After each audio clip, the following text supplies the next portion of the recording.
Dans cette vidéo, nous allons comparer les assemblées générales ordinaires d'une SA et d'une SARL. Nous allons voir les différences à l'aide de deux situations différentes. Pour simplifier, nous prenons comme exemple une SA avec 100 actionnaires dont chacun détient une action, et par conséquent une voix.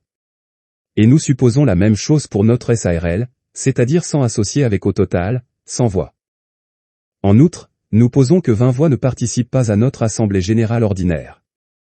Étudions d'abord les conditions de vote lors d'une AGO pour les deux formes juridiques. Dans une SA, les décisions sont prises à la majorité des voix, soit plus de 40 voix dans notre exemple.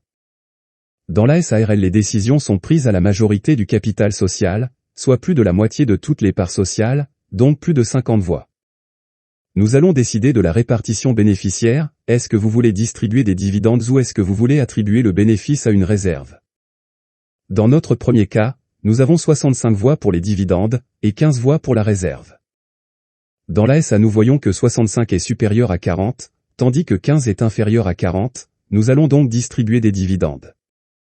Dans la SARL, nous constatons que 65 est supérieur à 50, tandis que 15 est inférieur à 50, donc nous arrivons au même résultat.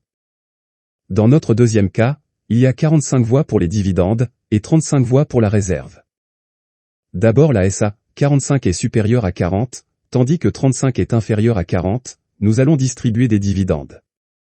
Mais dans la SARL, nous constatons que 45 est inférieur à 50 et 35 est inférieur à 50, par conséquent on ne peut pas prendre une décision.